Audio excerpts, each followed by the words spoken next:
Please give it up for Hira and Arsalan Khan. Assalamu alaikum. Arsalan, how are you? Assalamu alaikum Hira. Please have a seat. Thank you. कैसे हैं आप दोनों? अल्हम्दुलिल्लाह बिल्कुल ठीक Alhamdulillah. ठाक। What a lovely introduction. Lovely. You think it was lovely? It Oh, was it was lovely. perfect. जब भी मेरे सेट पे यंग एक्टर्स आते हैं ना तो मैं वैसे ही उनके लिए बहुत दुख होता है मेरे दिल में। पूछें क्यों? क्यों? मुझे पता है ना किन मुश्किलात से गुजर के आते हैं यार। है ना, मुश्किलात फेस की आपने या नहीं की? मुश्किलात तो हैं। है मुश्किलात? बिल्कुल हैं। आज हम नहीं बात करते, छोड़े मुश्किलात। हाँ छोड़। बट मजा उस प्रोसेस का ही है ना, हाँ। जब आप मुश्किलात से गुजर के कहीं जाते हो, अगर आपको प्लेट में सब कुछ मिल जाए तो फिर you know what's the fun और पार्ट उससे इन इट। ग्रोथ बहुत ज्यादा होती है। आप जितनी भी मुश्किलात से गुजरो ना हाँ। तो you grow as a person as well. And you can handle the fame also. जब आप नए बच्चे जो आते हैं जिनको फॉरेन वो पहुंच जाते हैं तो उनके दिमाग भी कहीं और पहुंच जाते हैं। लेकिन पता है मुझे ऐसा लगता है मुश्किलात दो तरह की होती हैं। एक तो ऑब्वियसली आप जब भी कुछ बड़ा करने का सोचते हैं आम जिंदगी में चाहे आपका कोई भी पैशन हो, कोई भी आपके गोल्स हो, ऑफ कोर्स रोड ब्लॉक्स आते हैं, बिल्कुल। कुछ चैलेंजेस आते हैं और वो तो बड़ी अच्छी बात होती है कि अगर चैलेंजेस जिंदगी में हो ही ना तो फिर तो मतलब बात ही खत्म ना, फिर मजा किस चीज का, as you guys said. Yeah. But कुछ चीजों में, कुछ जर्नीज में ऐसा होता है कि लोग एक्टिवली आपको पुल बैक भी कर रहे होते हैं कि यार नहीं, इसको तो हमने आगे नहीं जाने देना, किसी तरह से इसको बांध के रखो। क्या वो होता है हमारी इंडस्ट्री में? बिल्कुल होता है, बिल्कुल होता है। बट आपका अल्लाह ताला पे अगर भरोसा है ना कि दुनिया में जितने मर्जी लोग मिलके आपको पुल बैक कर लें, लेकिन अगर खुदा ने आपको इज्जत देनी है तो वो देनी है, कोई कुछ नहीं कर सकता। तो फिर I think that faith it keeps you going. आपको कोई परवाह नहीं होती, बट ये होता है यू नो, अगर एक एक्ट्रेस साथ बैठी है तो वो दूसरे का अच्छा मेकअप नहीं होने देगी कि नहीं मैं अच्छी लगूं, यू नो, इस तरह की चीजें। सो होता है, बिल्कुल होता है। आपने मॉडलिंग से अपनी जर्नी शुरू की, जी आपने एक जो रियलिटी शो था जी। वहां से you one that reality show, वहां से आपने शुरुआत की। आपको बचपन से एक्टिंग का शौक था, आपको बचपन से बैडमिंटन खेलने का शौक था, हाँ मैं स्पोर्ट्स में था ज़्यादा। स्पोर्ट्स में ज्यादा थे। आपको भी एक्टिंग का कीड़ा था कहीं पे या वो नहीं नहीं ऐसे एक्टिंग का कीड़ा नहीं था। मॉडलिंग ही करता था। फिर एक टाइम पे आके रियलाइज हुआ कि यार मॉडलिंग कब तक करेंगे, मतलब इवेंचुअली बूढ़ा होना मॉडलिंग का कोई आगे क्या वो यार नहीं ये है। अच्छी रियलाइज, बहुत ज्यादा लोगों को नहीं होती है रियलाइजेशन। नहीं हो जानी चाहिए और आई थिंक बहुत जल्दी हो जाना चाहिए। And I was lucky enough कि व्हेन आई वाज 25 26 मुझे तब रियलाइज हो गया कि बेटा अभी 25 26 नाउ? नहीं नो यू नॉट। एज बताने से मैं गुरेज करूंगा। टोटली भाई। हाँ सो खैर तब मुझे रियलाइज हो गया कि यार मतलब जिसको दिस इज नॉट सस्टेनेबल। तो अभी मैं अगर अपने टॉप पे हूँ तो मुझे अपना लर्निंग प्रोसेस जो है एक्टिंग का वो शुरू कर देना चाहिए।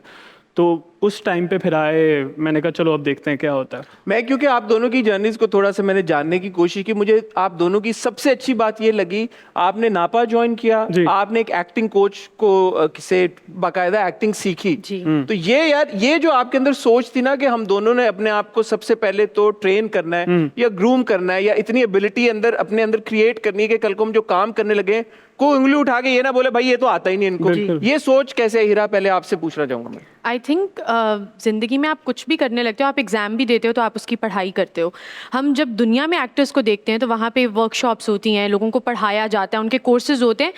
जब मुझे एक्टिंग करनी थी आई वाज लाइक मैं कहाँ जाऊँ, मैं किससे सीखूँ, मैं क्या करूँ।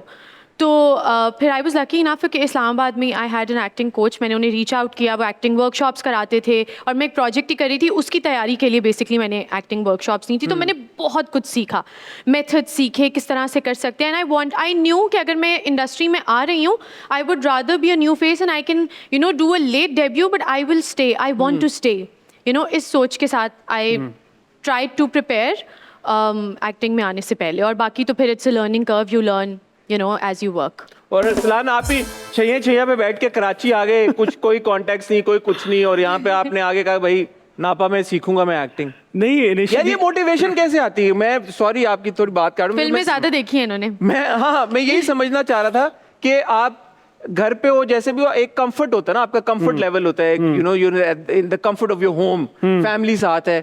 आप बोले यार कि मैंने एक दूसरे शहर जाना है, कराची जैसे शहर जहाँ के हालात का भी सबको पता ही है, वहां पे ना कोई रिश्तेदार है ना इंडस्ट्री में कोई कनेक्शन है, बट यार मैंने वहां पे जाना है ना, I have to make it big. ये मोटिवेशन ये कैसे आती है भाई, ये सोच कैसे आती है?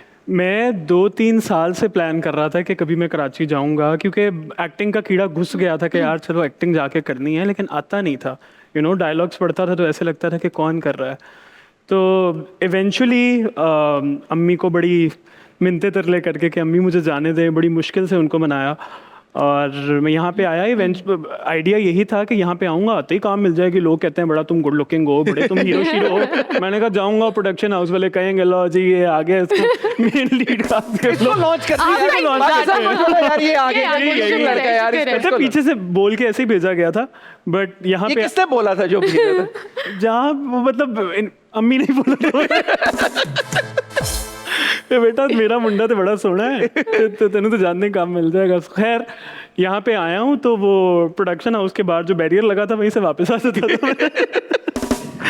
तो मतलब 1-2-3 महीने करने के बाद मुझे ये आइडिया हुआ कि मतलब ये सस्टेनेबल नहीं है, इस ये तरह। रूट ही गलत है। ये रूट ही गलत है। तो कुछ लोगों को कुछ ऐसा दिखाओ अपनी, मतलब अगर अपेरेंट शक्ल के अलावा, कि लोग कहें कि यार अच्छा ठीक है इस बंदे को एक्टिंग आती है। तो फिर मैंने कहा चलो, नापा के एडमिशन्स भी खुल गए थे, मैं वहाँ पे गया हूँ और वहाँ का जिस तरह का मैंने माहौल देखा है, मैंने कहा यार एक तो ऐसा लगा कि बैक टू यूनिवर्सिटी के टाइम में आ गया हूँ। और जिस तरह के टीचर और आपको वेटरन्स पढ़ा रहे हैं, और मैं आपको ये बताऊँ बिकॉज मैंने आई थिंक 2.5 साल किया है नापा, थिएटर का मज़ा ही और है। बिल्कुल। आप स्टेज पे चढ़ते हो और 2-2.5 घंटे के लिए there is no one stopping you, और you get into the character. तो मैं जब वो करने लग गया, मैं सोच रहा था कि मैं टीवी कैसे करूँगा। तो आइडिया यही था कि यार चलो अब सीखते हैं और सीख के फिर कुछ बना के उन लोगों के सामने जाके रखेंगे कि यार ये मुझे आता है, अब मुझे कास्ट करो। सो इसलिए